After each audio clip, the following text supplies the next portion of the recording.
their part to addressing this issue. Secondly, we should also look at it as the government actually to not just look at roads, but an integrated transport management system whereby we are looking at rail, water, air, what else? And the road. Because look at Kenya. Just yesterday, someone was sending a WhatsApp message comparing Uganda and Kenya. My God, our rail network looked so bad. There were old railway stations. Kenya has got the Mombasa terminus, Makueni, and all those that are really high standard. So if we put less pressure on that, we could have less pressure on our roads. The water. If, for example, it takes 20 minutes between Port Bell by water, Port Bell to Katosi. It takes 2 hours to go round if you're going to Divine Resort, but through Mukono. So why not petition to the government of, I don't know if I should use that word, or just tell the government to address the integrated, or put a ferry between Katosi and Port Bell. And also let's not just concentrate on saying the tourism circuit, because that will just indirectly say we're concentrating on gorillas and not diversifying our product. I've been to Dolway several times. The road is rubbish between Namaingo and the ferry. I've been to, look at the expressway. There's been a plan to do the expressway for donkey years. Why don't we expedite the government plan to do the expressway? Finally, I'll talk about UWA. UWA, I always dread going to UWA. Why? Because you're going there and you're going to kill the whole day, waiting, being polite to people who are doing their job, yes, but they're getting paid for it. They're getting paid for it. So it doesn't matter for them, they'll still get paid anyway. So right now I'm supposed to be in UWA waiting. Oh, madam, how are you? Am I next? How many permits? Are they available? No, you talk to so and so. You go back here. No, I'm busy. Damn it. So that's the efficiency. Okay. Paper wastage. I appealed no, I tried to reschedule. Do you know how many? I almost used the ream of paper to say, okay, for each permit, each area, each individual, Kibale, how many? Then the other person, somebody Smith. Then again you go to Windy. Two people, 40 pages. What does that say for climate change? No, it's UWA of all institutions. Then it's supposed to intervene? Yes, no, 1 minute. Okay. 1 more minute? Yes. 1 minute gone? Already. Oh, okay. I'll stop there. But I was about to... Realistically, when people ask me, I've already started putting that input of $800, because we know UWA will probably say no. But they forget the fact, yes, we'll accept that, but we'll say, why don't they also look at the permit as a loss leader, in the sense that it is your entry point into selling other products. Let's not just follow what Rwanda is doing, what Rwanda is doing, what Rwanda is doing. When I talk of a loss leader, you enter a supermarket and... have 8 permits in them, which makes them 208 permits in a day, times the 365 days of the year, making it 75,920 permits. UWA sells about 60% of those permits, 80% of which is by auto members. That comes to 45,552 permits. This means that UWA gets $31 million a year from the Kisoro region. Surely, some of that money can be put towards fixing the roads. I also need to address Jackie on the issue of a petition. A petition is not necessarily a bad thing. We have sat in meetings with UNRA. I think I'll share that photo. With the Kisoro leadership team. Over roads, nothing was done. Aluko told you that the ED of UNRA went down to Kisoro in 2018. Nothing was done. We had a meeting at the ministry with our minister, by the way, on the roads in the tourism industry. The Honorable Echwero told us that those roads were going to be worked on and have now been prioritized. Nothing has been done. So let's go to somebody who can make a decision on how these roads can be done, because we continue to suffer with them.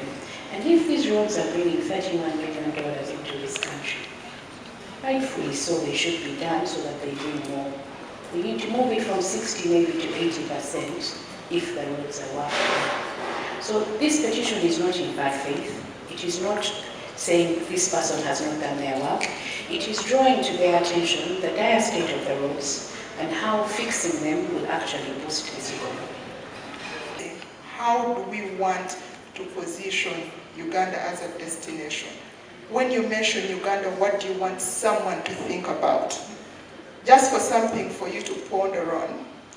I was driving in here with a car brand that I'll not mention, and I saw my neighbor in another car brand, Mr. Chiimba. And then in my mind I was like, but Rashid has money. Okay? It may not necessarily be true. However, because of the brand that he is having on him, it makes him look a certain way. So that is what we call the perception of the brand. How are we perceived as Uganda? Does somebody mention Uganda and they think border borders? One person wrote on Twitter and said I think he's a Nigerian, he came to Uganda, went to Rwanda, went to generally East Africa. He said, oh, I feel like in Rwanda, people are not speaking, they're scared of something. Kenya, they're too aggressive. Uganda is like hell. There is so many borders, the roads are impassable, but however, it's a place that I felt calmer in. What does that tell you? Our country is hospitable, but there are other things that we could work on. So do you want this person to remember us as a disorganized country that he assumed is like hell? So we may market, we may go to all these expos around the world, but if we've not worked on the destination branding and the positioning, we are wasting time.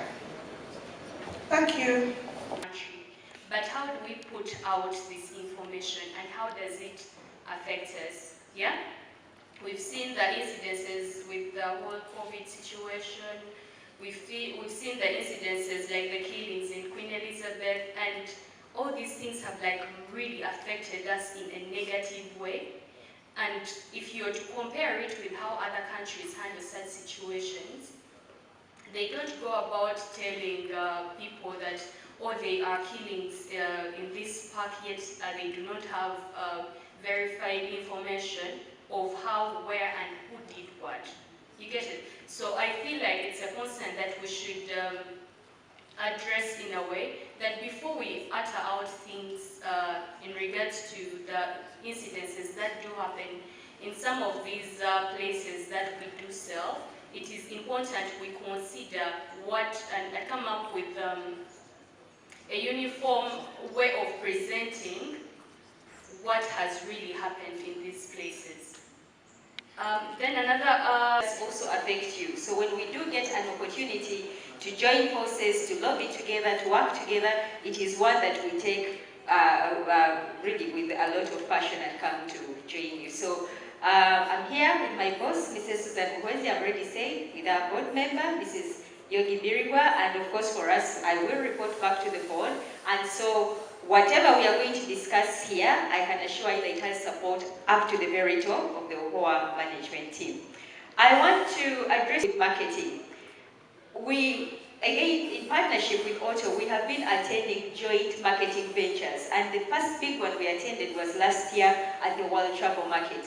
And this is something that we need to continue doing, because every time there was an issue on accommodation, I again attended with Mrs. Muhwezi, who were able to come in, address it on behalf of Otto, even take a decision right there on the stand, other than saying, let us go back and inquire, then we shall get back in touch with you. The issue that Janice has just talked about, this is the first time I'm hearing of it. Again, until the working relationship we recently developed with Otto, we did know exactly the issues that were affecting you. We did know about agents going behind the tour operator agents to be able to get different rates. And one of the things we've discussed with your management and the chairperson was the signature of an MOU that is going to address all of these issues. The UHOA member hotels should have a listing on the Otto website. The Otto tour operators will also be featured on the UHOA website, so that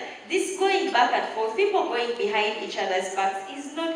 Our private sector is the leader of the tourism economy, and we are the two giants, Otto and UHOA. So if we do not take lead in working together and jointly going to government to jointly bid for some of these issues, then we will not be able, we'll be doing our industry a disservice. So it's in our best interest that our two associations work together, grow strong together, so that we can be able to speak one voice on behalf of the industry. So there is an MOU that is being developed. It should ease the working relationships between the Otto and UHOA. The safari guides will also be taken into consideration, so that if an Otto registered member has an issue in our UHOA member hotel, it is very easy for us to come in and be able to address that challenge.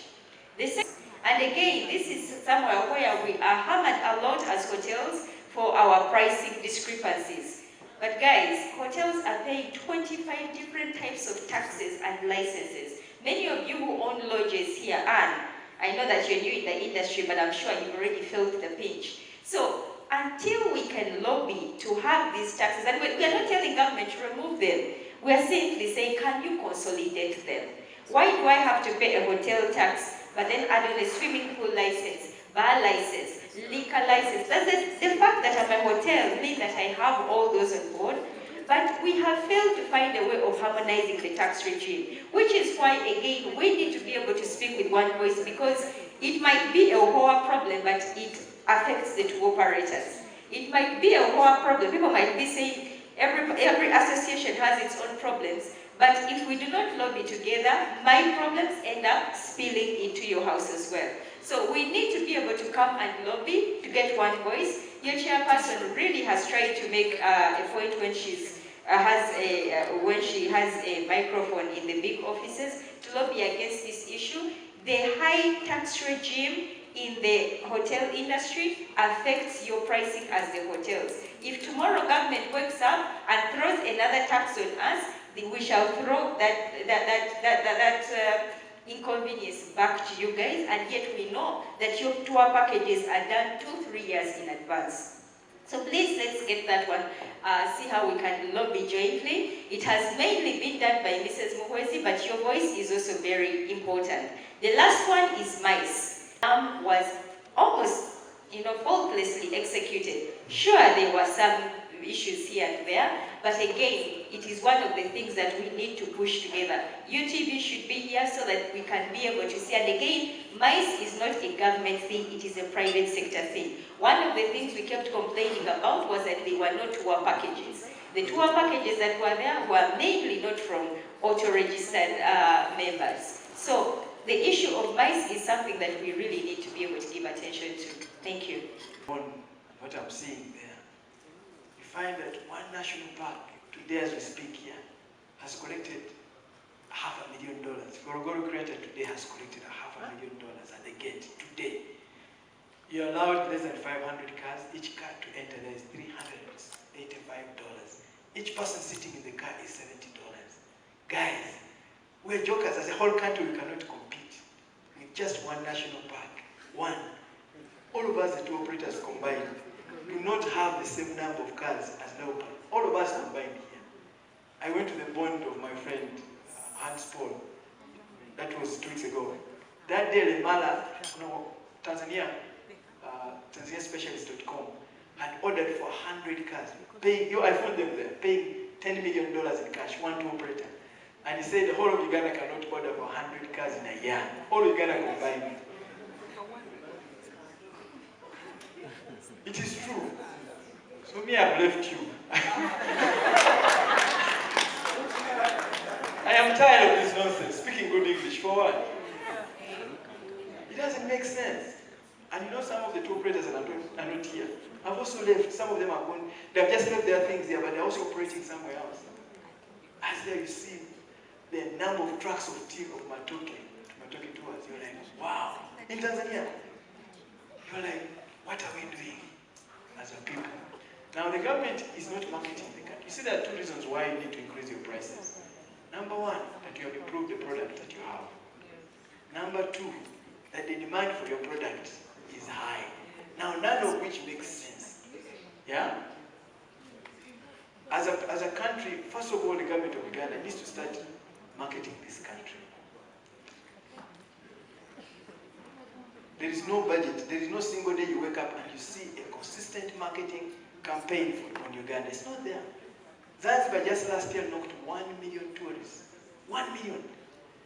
And they've been marketing over and over again. They have flights out of 11 Russian speakings into Zanzibar direct every week. They have over 10 charter companies that drop only tourists to Zanzibar 3-4 times a week. I was talking to the managing director of for Africa recently. I met her at the hotel in Arusha. And she said, for us as TUI is the world's largest tour company. She said, we send 76,000 tourists to Zanzibar alone in a year. Each tourist pays between $1,200 a day to $1,500, and they spend 7 days. That means an average of those tourists spends $10,000 in Tanzania, and that's over $700 million from only one company. And I thought, why am I wasting my time here? You know, then I asked, why aren't you coming to Uganda? They said, one, you can never predict the statements that come out of Uganda for 3-4 years. That means we cannot come and plan long term in Uganda. Number two, they say there's no interest in Uganda marketing itself. That's what they said. Those were the two major things. And so me, I was just shocked as a person. But anyway, we will take on this battle. I did come to speak. Thank you. That the room is full capacity. This shows that you actually want tourism to work. And I don't know, I would have expected to see Uganda Wildlife Authority here. I would have expected to see UTB here. Because these are the problems why you are feeling like this. Because the people who should be driving this sometimes don't turn up. I was at the inauguration of the new board, and Director Yogi is my witness. I said, we are inaugurating a new board. We are saying bye to an old board, but I don't see the private sector. I didn't see hoteliers. I didn't see auto people. And I asked, I didn't see. I was just seeing officials, media. So these are some of the things that the new board should work on. This is the constituency. My hoteliers are my constituency. They say park, and I park. So really, people that are in these bodies, the agencies, they should work with the private sector if Uganda is going to succeed. The state of the roads, to me, definitely is appalling. They are always asking me why I haven't developed my concession in Kazuma. And I say, where do I pass to go to development? There is no road. I've talked about this to the head of UA. They write to you letters, they ask you, you are not paying. I pay for what? So really, I also understand why Kenya has succeeded. First, the politicians have lodges and hotels in Mombasa. Same with Tanzania. So until our politicians begin to invest in this, that's when we will have. Why you feel that I do this? I feel the tax pinch because I own a hotel. But if you don't own a hotel, you don't own a lodge, you don't own a tour operating service, sometimes you can't understand. So let's encourage people in politics to actually truly invest in these sectors. I had someone talking about the president's family. I think it was a lady, of course.